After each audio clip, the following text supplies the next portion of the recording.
as we had said, we're going to discuss some common problems that everybody has with their foster dogs, so questions are welcome. We don't have a program, so to speak, but there are a couple things I want to bring up first.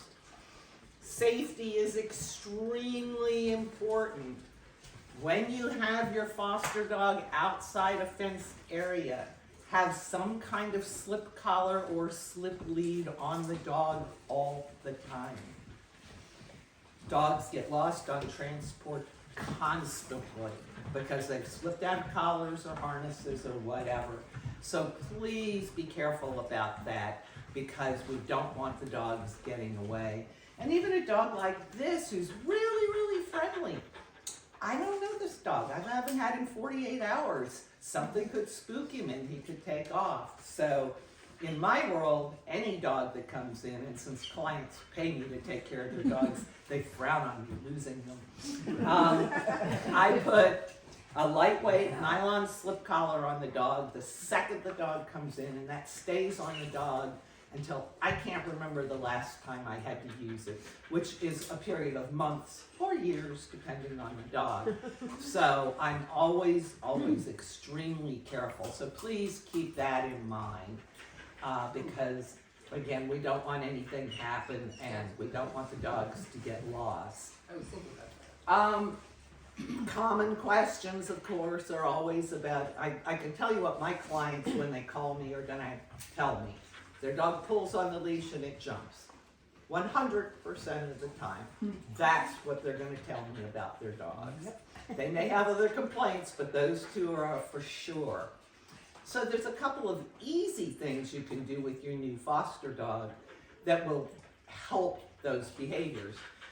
I don't come from a position of correcting bad behaviors as much as I do just repeatedly showing the dog good behaviors. Like, it may not seem like I'm doing anything with this dog right now, but in fact, he's learning a lot. He's learning that if he stands here quietly at my side, that this is all good. That, I mean, I've done obviously zero training, and this dog has had zero training. But by keeping the leash just a little bit loose so there's no pressure on it, and just giving a little tug if I need to keep him in place, he's learning that sitting or standing at my side is a good thing to do. So all of these interactions that you have with your foster dogs, they're learning something. If you just keep your hands low when the dog approaches you and pet them while your hands are down here and they're down, I know that's a good boy. He said, I could sit too. He said, I like that one. It helps a lot so that you don't have to correct the dog for jumping. I never correct dogs for jumping because I just don't let them jump. Keep in mind, because everybody has a tendency to do it, if the dog comes and looks like it's going to jump, I've watched people do it thousands of times. They bring their hand up in the air. Might as well say, please jump. Dog wants to be petted. You put your hand up here. You're not telling them that you don't want them to jump. So if the dog comes and looks like you're going to jump and you put your hands down here, then I can talk to you all and everything can be perfectly normal, but the dog is getting rewarded for a behavior that's going to be really valuable in their new home. So just a simple thing to keep in mind. It's those sort of interactions that you have with your dog that make a huge difference in getting them ready for a new home. Unfortunately, we only get dogs that have problems. We don't generally tend to get that perfect dog that's just looking for a new owner. So keep in mind that we need to know what issues your new foster dog has too, and we often don't know that right away, even when we evaluate the dog. So I don't let them get in trouble. This particular guy I knew, because I evaluated him, will growl at any dog who approaches him. Absolutely 100% of the time. He does it because he's insecure. So with this guy, I've just been very careful with him today, which is the only time I've ever taken him out, that if he gets too close enough so he feels growly, then I'm just going to move away from the other dog, give him a quick tug. I'm not going to make a big deal out of it. But I'm gonna let him know that that's not the behavior that I'm looking for also. Gotta stay right here with me. You just don't have any options. He said, I don't know where we are. And this is all very strange. So this particular guy came from a very, very nice home. People who had 2 small children had an older border collie and just got in over their heads. But they were clear. This dog had never been leash walked. He had never been off of their property except to go to the vets. So he's 100% unsocialized. And again, I chose to bring him in part because I was passing him along today, but also to give you all an idea of how to handle the dogs in the beginning. Less is more. They don't want you to stare at them and goo-goo and gaga at them. It makes them uncomfortable. You can see he's relaxing little by little just by sitting here at my side. So just as a beginning of how to handle your new dog, I thought I'd start there. Now, does anybody have any particular questions that you want to be sure we cover as far as handling your foster dogs go? Not a very talkative group here. Well, there was something I learned from you that I have found so valuable, and I've noticed some of the fosters haven't been doing this, but I had picked up a dog that I was bringing to Karin, and she was a biter and a snapper. And I had taken, I had the person that loaded her take the lead off the collar when I put her in the crate. And we got to Karin's, and Karin had to sit there by the dog, by the crate for about an hour before she finally settled down enough to come out. And Karin said, always leave the lead on and the handle sticking out from the crate so you have control of that dog as soon as you open the gate. And I have found that so valuable and so important. Yeah, I mean, that's back to that safety first rule. Yeah. Because you can't open the door of the crate if you can't get a leash on the dog, and you can't get a leash on the dog if the dog's going to try to bite you when you put the leash on. So all of those things make a huge difference. And I often get asked by my clients, well, won't the collar choke the dog? Well, I would like to point out that the collar is an inanimate object. It will not choke the dog.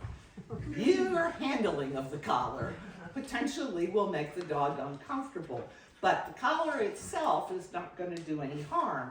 So right now with this guy, even though he's doing absolutely nothing except standing here at my side, I'm making it a point to keep the leash loose so there's no pressure on the dog's collar unless I need to give a little tug just to keep him here in place.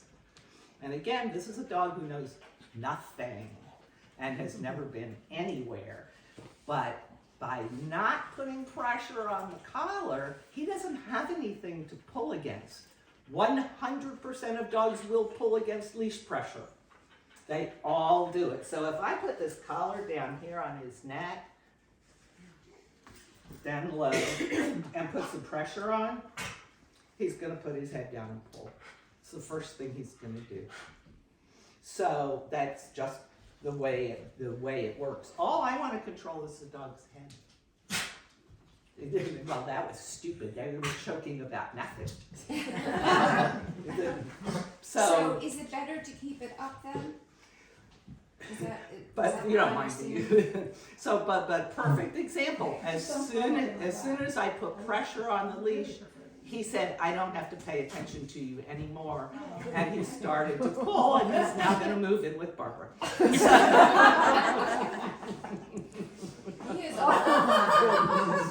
He's not very friendly, obviously.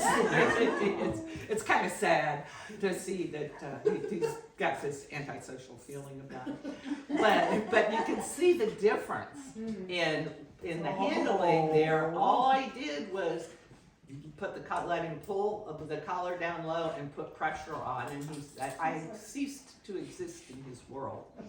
So The reason I ask is we have a hound dog, and she pulls constantly, and I'm wondering if there's a couple things that are absolutely true about pulling.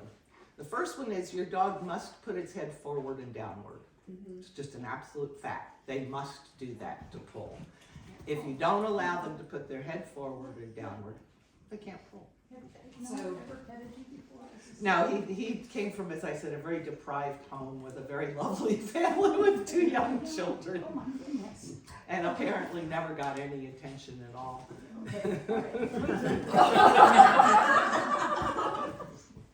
alright.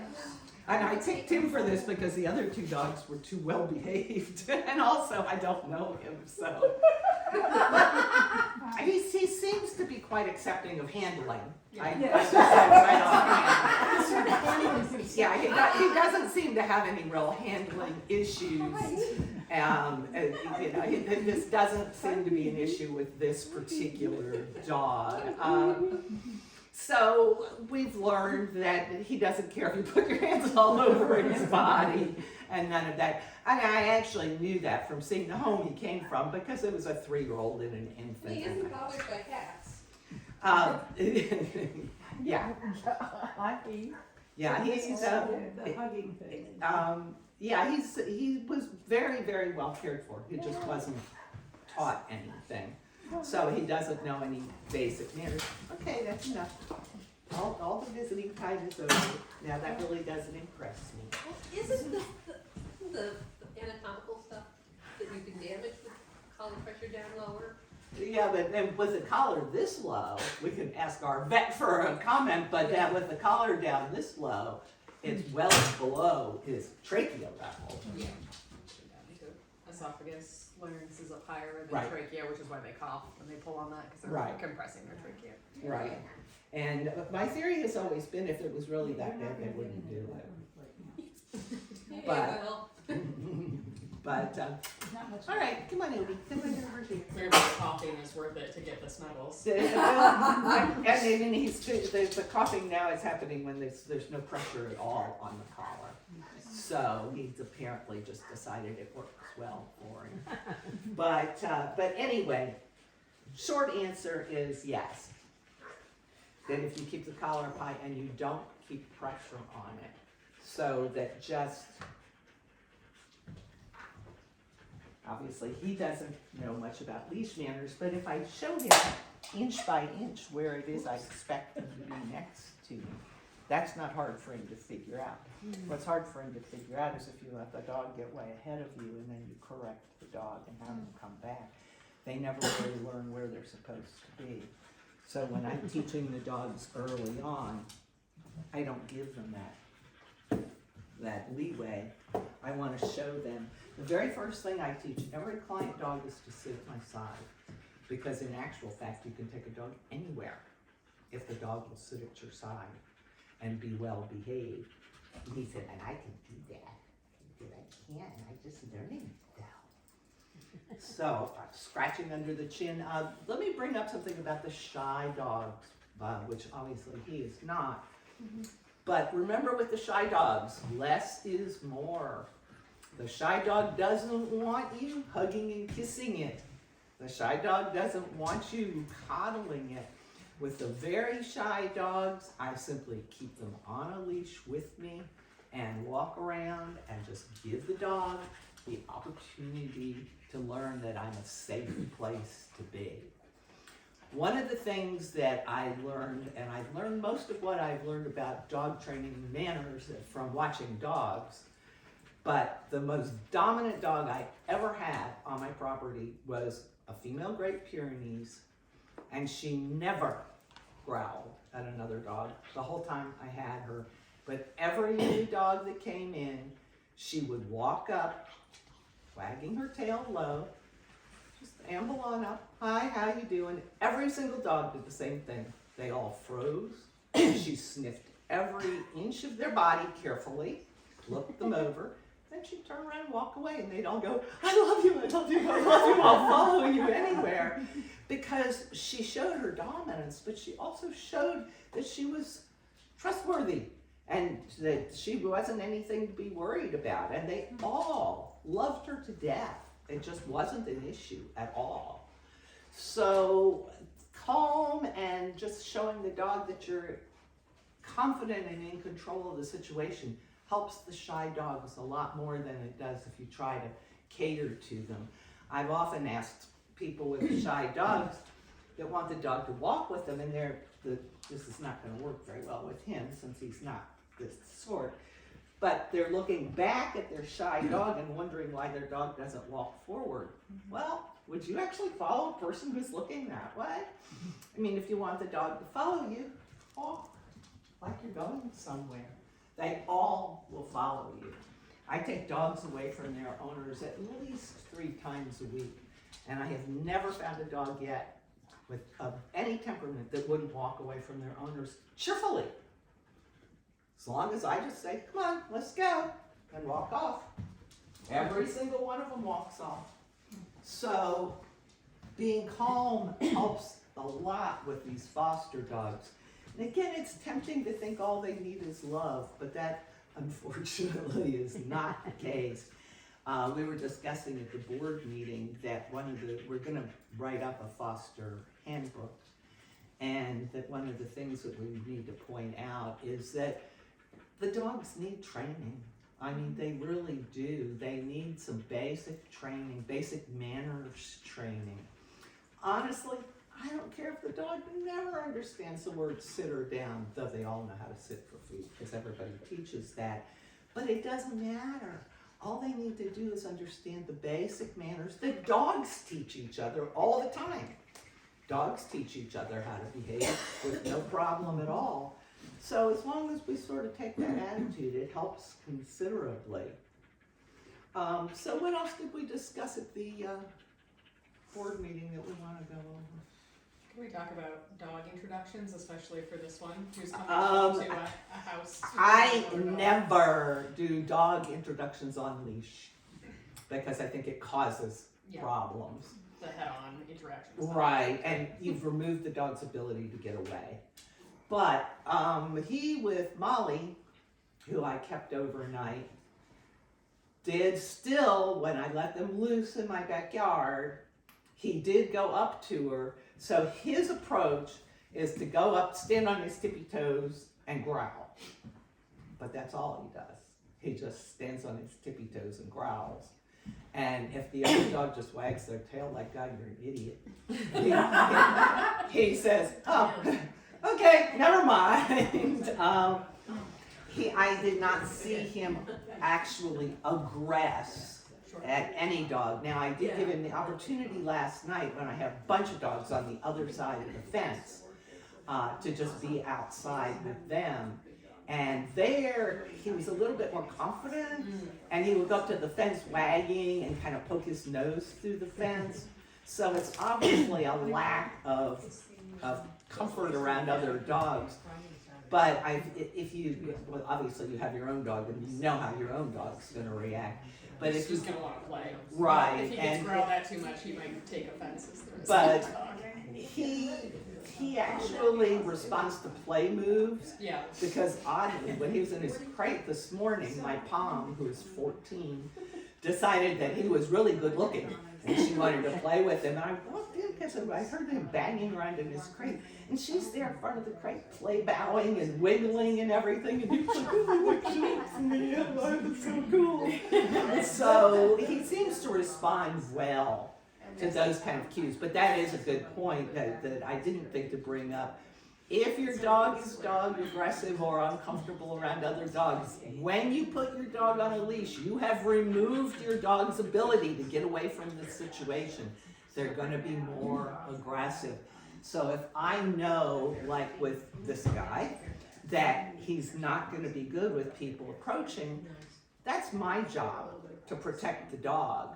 So if we get the owner, and they always exist, whose dog is dragging them over saying my dog just wants to play, then I'm going to actually make eye contact with the owner, stand in front of my dog and say, no, my dog doesn't want to play.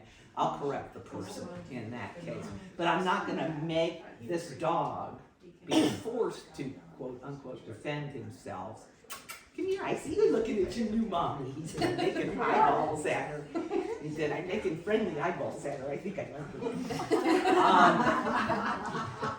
it. So it does give that chance with off leash where they can just sort of do their own thing and get comfortable. But once you put your dog on a leash, you're now responsible for what happens because we've taken away the dog's decision-making process. Hey Karen, can I start asking a question? Sure. Something that I have done, because I had, well, he's gone now, I mean, he passed a couple years ago, but I had a dog that, my own dog that wasn't too accepting of foster dogs. Right. So what I would do when I brought a new foster dog in, actually my husband helped me, but I would walk them like 30 feet apart, and then for like half an hour. Right. Just walk and gradually get together, and then I would just watch the body language, and eventually my dog would calm down enough that I could let him off the leash, and he wouldn't aggress on the other dog. Yeah, and that works fine. Okay. That's working on the assumption you have that other person. Yes, yes. Because unfortunately, in my world, I don't. But that's what I use the fence for, because that gives them that opportunity to look at each other without being pressured. Molly, that we had questions about when Sue brought her over yesterday or the day before, whatever, I took out with my other foster dogs, not this one, but the other foster dogs, and first of all, saw how she did outside the fence, and she was actually very calm and turned her back on them. And inside the fence, when they approached her and she just sort of made ugly faces, they said, fine, and turned around and walked away. Then she went out and wandered and sniffed and said, oh, okay, I can do that. We did learn, however, she beat up Puka because poor Puka just came up and needed to be patted. And Molly didn't think that was appropriate at all. But Puka didn't seem to mind it particularly. But yeah, that's a great system.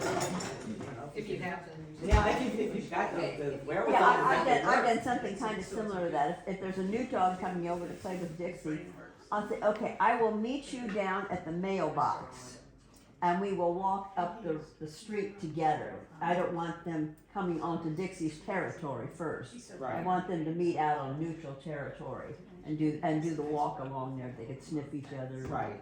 and see that Right. I'm friendly with the The person. interaction we want to avoid is that nose to nose on leash reaction, interaction, because that seldom goes well with this guy. He's going to be even growlier in that set of circumstances. But same general idea. Take a walk together. It's perfect. You've taken the pressure off of everybody. I think that's great. Anybody else have questions or suggestions or whatever? Yeah. I have one fence area and 2 hands, and when I'm bringing in Wow. when I'm bringing in a new foster, and I've got a reactive dog, and I know, I mean, he doesn't always like other dogs. He doesn't like other dogs, but I mean, he tolerates them eventually. But I mean, what I've been doing is putting the dog in a crate in a room with a gate, and letting them know each other is there. But eventually they have to meet. Usually it's because somebody left the gate open and Inadvertently. yeah, yeah. I mean, and that usually actually works because there's been enough time. But any better way? No, but I do. I think the idea of keeping the new dogs out of the old dog's territory, so to speak, by crating or baby gating or whatever, is really, really helpful. I don't inflict new dogs on my dogs, my own personal dogs generally, because I have so many new dogs coming in, it just seems unfair to them. So they do have their own space, but they also know if I do bring a new dog in and into their territory, they don't even go look at the dog, they just ignore it. Yeah, that's not happening. Yes, so, but I understand that doesn't always happen and isn't generally the way things go. So separating them in whatever physical barrier fashion you can initially, I think is a huge, huge help. So that they do understand that this intruder is not going to be taking over their space. They don't have to protect their space. I found that the pen is handy that I have downstairs where Dixie and I watch TV, but the dog is right there next to us. They can see each other and smell each other, but there's a barrier there, Right. just to protect Yeah, I mean, it's everybody. like, using this dog as an example, if I had a dog who liked to lie on the couch next to me, obviously this would not be a good dog to let loose who's gonna go leap onto my lap next to my dog who thinks that he's lying next to his mommy. So in that particular case, I would teach this dog to sit next to me here rather than leaping up onto me on the couch, because I don't want him. And by the way, remember that in an adoptive home, they don't always want that dog to go leaping up on everybody on the couch. So it's a skill that the dog needs to learn anyway.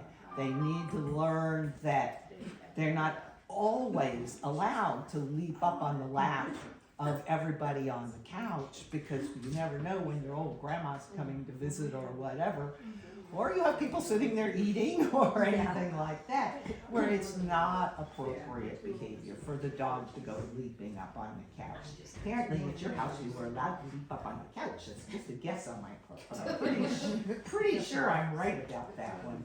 That's a good It took Puka and Dixie about 3 days using the pen, and they were finally comfortable enough I could let them out, and then they were the best playmates ever. But right. not starting off that way. Yeah, no, I'm a big believer in separating in some physical fashion where the resident dog has freedom and the other dog has the one that's confined. Yes, you really do believe that you should leap up on animals while you're sitting down. I got that part. Yes, I did. I got that part. But you're gonna just stay right here by me. No, I don't. You can't make funny noises at me. That's not gonna work either. Complaining is not working. So Karen, people write whole books on dealing with reactive dogs, of which I have one that came through Blue Ridge Boarding Collie Rescue. He's not a foster anymore. He's just first up, the most reactive dog I've ever had. Wind, noises, Amazon trucks, everything. Kids running down the street. Yeah, I mean, that's a kind of thing that without actually seeing the dog and seeing what works with the individual dog, I tend not to give advice about stuff like that because I don't know what's going to work with that particular dog. However, the same thing is true no matter what the reactive problem is. If your dog learns to pay attention to you and ignore everything else, then you don't have a reactive problem.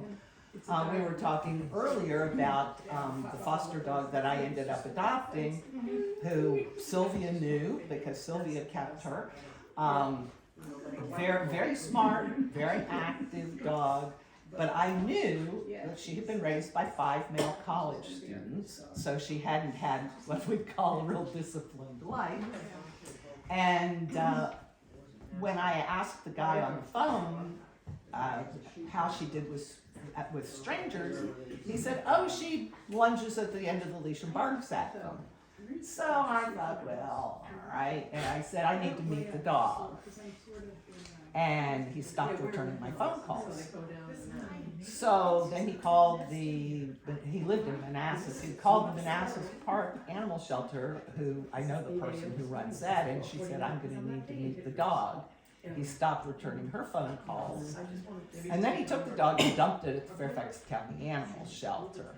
The Fairfax County Animal Shelter called us. So I said, I know what dog this is, and I went to evaluate the dog. And the Fairfax County Animal Shelter, by the way, if you ever want a place that's really nice to be, go to the Fairfax County Animal Shelter. It's so nice. I would stay there myself. Really nice place. But anyway, but the dog was great with me. However, Sue had been out looking at something else, and when she came to enter the pen, and the dog was loose, the dog did charge and bark at her. So I thought, okay. So I was going at oh no, that was before then. So anyway, I ended up adopting the dog out to 2 20-something females that wanted to do some training. The dog loved one of them and bit the other one twice. So the dog got returned. Well, now we have a dog with bite history. And I knew she would bite. The woman did say, but she never, ever did bark on anybody on a leash. You taught her not to do that. So I felt good about that. Too bad about her biting your roommate, but you know. Same size. So the choice was to euthanize the dog or for me to keep her because we couldn't place her. I mean, it just couldn't happen. And I couldn't bring myself to euthanize her. And I knew nobody else would take her. So I decided I'd just start working with her because it was interesting to me. She was also horribly sound sensitive. I mean, freaked out. I learned that the first week I had her when I had put her out in the backyard. I came inside for a few minutes and I heard scratching at the front door. And I thought, oh, that's not right. And she had gone over the fence and come to the front door because she had heard a noise that scared her. So what I did with that particular dog was I taught her, after trying a number of different things, I promised her that nobody was ever going to touch her again. And I kept my promise, and she was a believer, so she would do this no matter where I took her or what. She was absolutely dead perfect, but I made an error in judgment because I was training her in agility and I forgot the dogs have to be measured. So I asked every judge I could think of. I said, look, I'll hold the wicket here, you can see it. They said, the rules say we must touch the dog. So, and I'm not lying, I spent a year teaching this dog to jump up on tables and let people come up and touch her on the shoulders. And it took a solid year, but she, to this day, will jump up on any table and let anybody go up and touch her on the shoulder. But it was a lot. And with the sound sensitivity thing, and she's the only dog this has ever worked with, by the way, but I started doing agility with her because she was so terrified of the sound of the teeter that I just started giving her treats. I'd stand there, push the teeter, give her treats. Took her a week and she started jumping up on the teeter to get it to make the noise so she could get treats. She figured it out really fast. And at the garage door, another terrifying thing, and I would give her treats by the garage door. What she learned from that was to run over and lean against the garage door, hoping it would open itself so that I would give her treats. But these things took a lot of work, and I didn't let it go wrong. As the secret to success is you just don't let the bad things happen, whether it's the truck or whatever. I definitely manage and turn around, and he's learned the length of, I use a gentle leader head halter. Right. And he's learned the length of what he has, so he's, or pocket bits, I just step on the leash, because otherwise. Yeah, I mean, I'd have to see your specific dog, obviously, but the short story is that I look at the behavior I don't like, and I just don't let the beginning of that behavior happen. So if I know, like in my particular dog's case, I knew what her triggers were, and as soon as her ears moved, I would automatically insist that she pay attention to me. So I never had to correct the behavior. I didn't let the behavior happen anymore. It just wasn't going to happen. There were obviously a few incidents that weren't perfect, like the time she ran across the street to my neighbor, but she did, in actual fact, the second I called her name, turned around and came back. So that was further on in her agility training when everything was off the leash. But my general theory in training is stop the beginning of the behaviors before the dog gets too worked up. But exactly how and what to do with your specific dog, again, I'm perfectly happy to help you if you want to bring the dog over, but that's, Thank you. I'm not gonna give advice on, Yeah, no, I just, handling a I problem find that it's I like the can- trickiest situation right. I've had. So trust me, like I said, I'm very familiar with it after dealing with Coda, who has is halfway through her mock and goes to agility trials in crowds and never, ever, ever causes a problem. I shudder every time you get one of those judges that runs along the other side of the dog walk right even with you, and I think, don't turn your head, don't turn your head, but she never has. She, one time at a run through, no, we're not gonna go on the couch, one time at a run through, she was doing great, and she jumped a jump and saw Stuart sitting in the corner, and she stopped and barked. And I just worked through that, and she never did it again. So but it takes a lot of time and effort, and obviously, again, that wasn't a dog we could place. Right. So, unlike this guy, we could find this guy at home. He said, "I'm gonna be a quick learner." Yes, I am. He's gonna be perfect somewhere. Oh my goodness. Yeah, 4 or 5 people here would take him. Yeah, he doesn't seem to be lacking for attention anyway. So, any other questions, comments, anything anybody has that they want So to? I've got one for you, and I mean, it's long past now, cause we've had Clue 2.5 years. Right.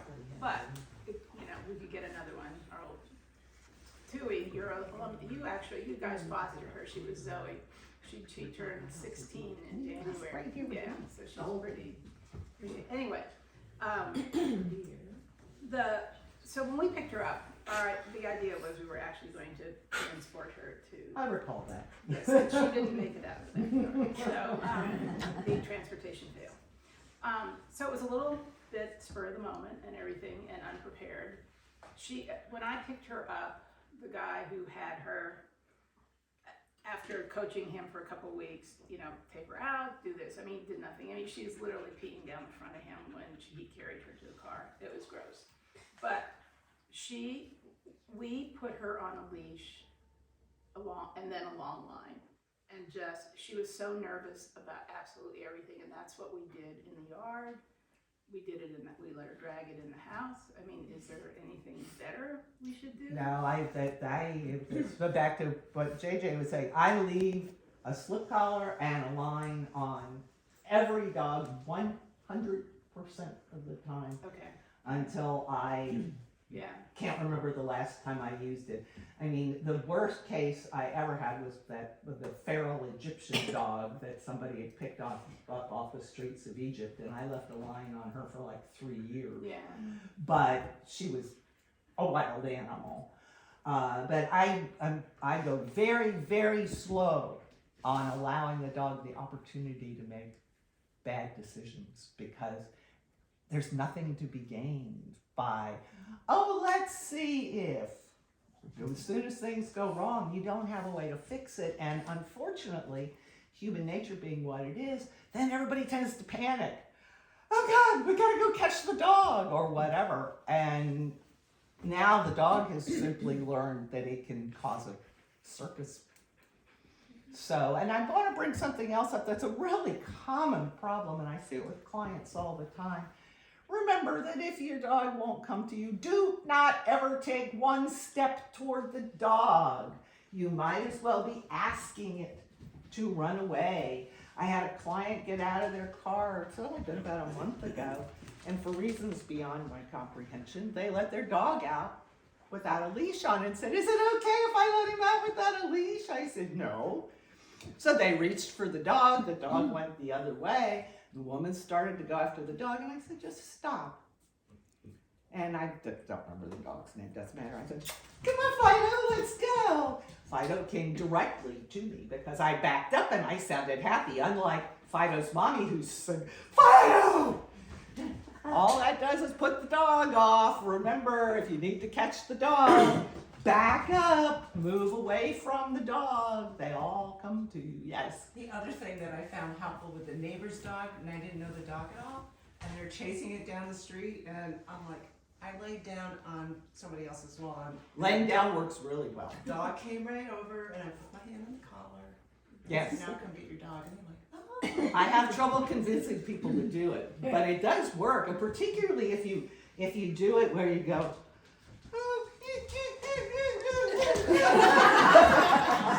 and every one of them will happily crawl. I know, can I lay on you forever? Yes, absolutely, great thing. I've told a lot of people to do it, but most of them are too embarrassed. Personally, doesn't bother me at all. I think they're also pissed, and so they're not. Well, and again, that's a human nature thing, it's a panic. Ah! And then the dog says, "Ah!" And then everybody's all upset. So that sort of goes back to my Pyrenees. If you look calm and confident and in control, the dog's like, okay, we can do that. I mean, they're pretty easy that way. I know that was fun, wasn't it? It was lots of fun. But the basic rule of thumb, go the opposite direction with the dog. If for whatever reason that doesn't work and you can't get the dog's attention, still don't walk toward them. Keep walking in another direction. Come on, let's go. My neighbor's peers, I told her that peers didn't come when they were called. And she got litter mates who get out with some regularity. And it's kind of interesting to watch her trying to catch them. But I just watch, but we each have 10-acre properties, so it's a fairly good open area. So after I've watched her chase them for a while, I walk out and say, come on guys, let's go home. And they always follow me back to the house. Really aggravates her. But anyway, so the laying down works really well. Any other questions / suggestions? So we're trying to figure out some of Marley's triggers because she has, seems like a number of them, but we haven't nailed down what some of them are, like joggers or bicyclists or things where she lays quick movements, but it's not every jogger and it's not every bicyclist. So don't quite know, but she lays down and like prepares herself to lunge, but like she tries to get low, or if she sees them coming, and they slow down, then she'll come back up and then get low again if they continue to approach. Yeah, but you already told me the answer, so don't let her lay down. Easy, yeah. You want to stop the behavior before it starts. Your description was perfect. I can see exactly what the dog was doing, but I'm not going to allow the beginning part of that behavior. I'm not going to let you lay down and stare. It's like another real common thing I see, and I know dog trainers have told people this. Oh, good for you. Dog trainers have told people to do this, where every time my dog sees something and it's going to react, I stop and have the dog sit. Well, great. Let's stop and say, okay, dog, let's all stare at that. Mm-hmm. So the opposite is true. If I see my dog is going to focus on something, I'm in fact going to keep walking, and I'm going to ignore the jogger or whatever. Mm-hmm. I'm also going to keep my dog's leash short so that they can't do anything. See, she doesn't want you anymore. Oh, please. Nobody cares. But that's a perfect example of you have identified the beginning of the behavior. So that's the thing that you want to prevent. Okay. So that if obviously this dog isn't going to do it, but if I'm walking along and I see that the dog is just starting to crouch down, then I'm going to prevent that behavior and come on, we're going to walk together. Oh, please. And then just keep on walking so that the dog understands, because this dog's a really good example. He's had lots of attention here. He's never been in a room filled with people before, but he's figuring out that he can walk along with me because I'm not giving him the opportunity to do anything else. And he just says, okay, well, that's the way we do it. That's a boy. Good for you. You walked so nice past that person. You're going to do it one more time. I know, that's really good and smart. Look at you. Did you look up at me? And all eye contact. Make sure you reward the eye contact big time. That was great.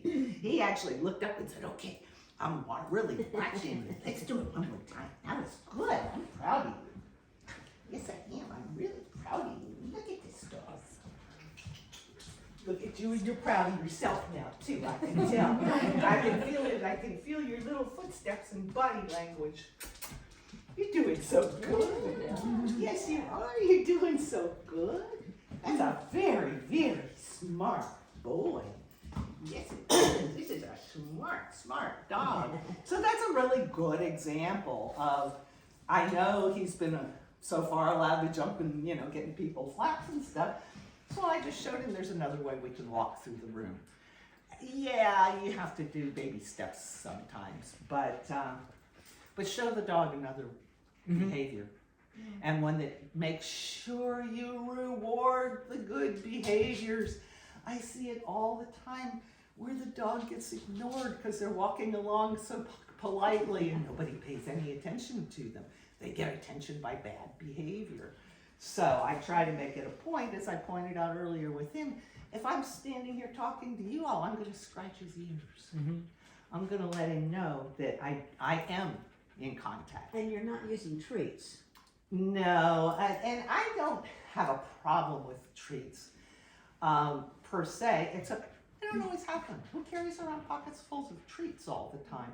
But the second thing is, and with this dog would be a perfect example, treats get the dog excited. If you're dealing with a behavior where you're trying to calm the dog down, treats are not the answer because all they're doing is hyping the dog up even more. That's true. But this Yeah. dog's social skills really, I mean, he's so shy, it's really sad. He doesn't seem to be able to be around people at all. So I have an extension of that. Clue is still terrified of everything. I mean, she had no exposure, and then we had COVID, and Right. you know, that kind of stuff. So we're trying to get over that. And so walking in the woods in Falls Church, which is where we live part of the time, and rather than have her panic and run, we have made her sit as people go by calmly. And she's fine. She sits with us. She's on a loose leash. Usually she's with Homer. He has to sit because he has Right. that kind of stuff. Would you do something different? If I'm not gonna don't know success, if it Right. works, fine. But I've seen too many people where the dog learned to make the owner stop. Yeah. Because the dog wants to focus. If the dog wants to focus on her and I want to walk that way and the dog is staring and I stop and the dog continues to be allowed to stand there and stare, then the dog is then making No, it I mean, happen. people are always like, oh, thank you for having behaved dogs because Right. it's a public park and Right. many people don't. But as soon as they're a couple of steps back, we just keep on going and she's fine. Yeah, like I said, whatever works. I mean, Yeah. there's no Yeah, I problem. mean, If I it don't works know. for you, that's great. So, Again, the problem that I've seen is if people stop and let the dog focus on whatever the distraction is, and then the dog starts acting up and, blah, blah, blah. You got anything in her pockets? Does she have treats? Maybe she's the person who walks around. This this is not my jacket. So what do you care? I have no idea what's in that pocket. Yeah, I have several jackets with holes chewed into them. Yeah, me too. Yeah. Don't we all? Okay, anything else? There's something I do, but my situation, I've got one dog at home, and I'm retired, I have a lot of time. But I have found that when I have a foster, I journal each night. What behavior there was, what we're working on, what we accomplished, what kind of training we did, what vocabulary I'm using. And then when I adopt the dog, they know what the process has been, and they can continue with that. And I know that the adopters have been very grateful to know, well, how did you do this? What did you teach the dog? Well, here, it's right here. That's a good idea. Yeah. If you have the time. I was gonna say, at night, I fall into bed. I don't get But up it is a till- good idea though. Yeah, I definitely agree. And I would be the first to admit, I'm not a big command person. I really don't teach the dogs a whole bunch of commands because I just don't care. I don't think they need a command for every little thing. But for people who do spend the time to teach those commands, I think it's extremely helpful for somebody to understand what behavior is expected when the dog hears that command. Because otherwise, it's something as simple as sit means something different to everybody. I've watched, I actually trained a dog years ago that when you told the dog to sit, it would automatically look in the other direction because of that stopping all the time to look at stuff. And the dog learned that when the owners told her to sit, that meant something interesting was going on. And the dog learned that sit meant to look for it. So I'm asking for more than put your butt on the ground when I say sit. I'm asking for the dog to pay attention too. And I think this guy actually sit. I think you do know that. So I was thinking about it. He said, Yeah. I'm very distracted. I think you do know it though. He is He said, I don't adorable. really care though. Yeah, I don't think It's just gonna be so hard to adopt out. I mean, look at this monster. Well, people don't like him, obviously. Yeah. What's his Like, name? What's his name? his name's Obi, Obi. as in Very Obi-Wan handsome. Kenobi. Don't let me forget I have his Not Obi-Wan. relinquishment form. I emailed you his vet records, but Yeah. I have the relinquishment form to give you. You're yeah, not they're like just- Yeah, I'm gonna foster. Yeah. We lost RBC about 2 weeks ago to cancer, and I told our other dog is obsessed with my husband, and I'm like, I'm not getting enough attention here. I need. Well, I think that this dog will give you attention. I think I like what I'm seeing. I feel like he'll just be. I will get more attention than I bargained for. Yeah, and because that's then jealous. his owners were very clear. He spent most of the time outside Yeah. because they said because he likes it better out there. I suspect that they liked it better because He was they a bit much in a house with a 3 and a 1 year old. yeah, and I mean though he was I saw him inside with them and he was wonderful with the little kids. I mean he didn't pay any attention to them at all. And when the little 3-year-old was toddling around, he was fine. There have been no issues at all. But yeah, this kind of thing, it's really hard to find homes for these dogs. Because, Yeah, that's because the fosters always adopt them. well, there's that. Right over here now, huh? He says, I'll just keep moving around. He seems to be kind of, Share the love. yeah, he seems to be share the kind love. But of look, willing. he's learning to keep 4 on the floor. Yes, Good, yeah. yes, exactly. Exactly. And and what Kathy said, that's a perfect example because you all, even if you didn't remember that I told you to do it, everybody's keeping their hands down and keeping him where he needs to be.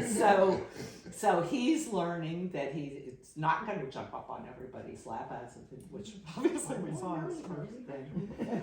But No, you're not. No, you're like that. he did. I think good boy. He's just too adorable. Suggestions? Questions? Anything else anybody can think of? Can we all take like a week fostering? Just pass him around. Let's have a raffle. He could be the practice foster dog that goes from home to home. And actually never gets stopped. You're gonna be our poster child for foster dogs, yeah. Actually, you know what I should do? I'm going to take a quick picture to send to his mom